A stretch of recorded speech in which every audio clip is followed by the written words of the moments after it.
Hi friends, एक बहुत ही important idiom है स्मेल ब्लड। आइए ईडियम ऑफ द डे के सेशन नंबर 281 में इसी ईडियम स्मेल ब्लड को डिटेल में समझते हैं। स्मेल ब्लड, इस ईडियम को कई बार सेंट ब्लड भी बोल सकते हैं, SCENT, सेंट ब्लड या स्मेल ब्लड, इन दोनों का कॉमन मीनिंग है। And that meaning is if someone smells blood or if someone scents blood, they sense weakness or vulnerability in an opponent or situation.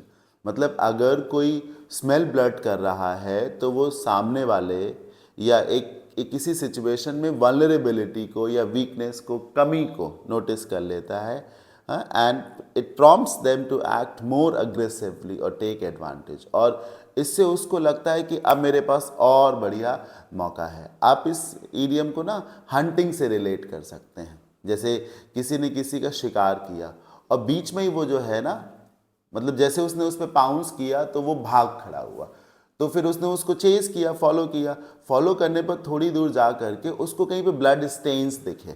मान लीजिए लॉयन को ही ले लीजिए, टाइगर को ले लीजिए, तो उसको ब्लड स्टेन्स जब दिखे तो वो जान गया कि इसका मतलब है कि ये जो डियर है ये घायल हो गया तो अब ज़्यादा दूर तक नहीं जाएगा। अब वो अपनी खोज को और आगे बढ़ा देगा।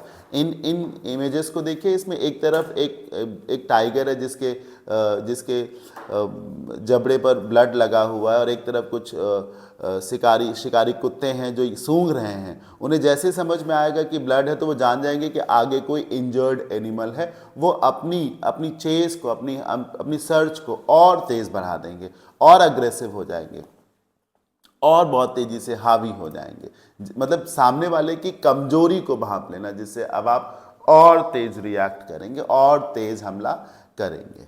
समझ रहे हैं ना? जैसे किसी क्रिकेट मैच में जब बैटिंग कर रही टीम को पता चल जाए कि इनके पास जो है फिफ्थ बॉलर नहीं है या एक्स्ट्रा में कोई रिजर्व बॉलर नहीं है, तो फिर वो अटैक करना शुरू कर देते हैं। स्मेल ब्लड इसको कहते हैं। इसको गो फॉर द जॉगुलर भी कहा जाता है। Noticing the leaders hesitation, the opposition party leaders smell blood and pressed forward with their demands. जैसे ही ऑपोजिशन लीडर्स को समझ में आया कि जो प्राइम मिनिस्टर या चीफ मिनिस्टर साहब हैं, ये डर रहे हैं, घबरा रहे हैं, हेजिटेट कर रहे हैं, कॉन्फिडेंस की कमी है, तो वो तुरंत हावी हो गए उनके ऊपर। उन्होंने अपनी तमाम मांगे उनके आगे रख दी। तो मुझे उम्मीद है ये ईडियम आप सभी को जरूर समझ में आ गया होगा। अच्छा लगा हो तो इसे लाइक करिएगा, चैनल पे नए हो तो सब्सक्राइब भी करिएगा। Thank you for watching.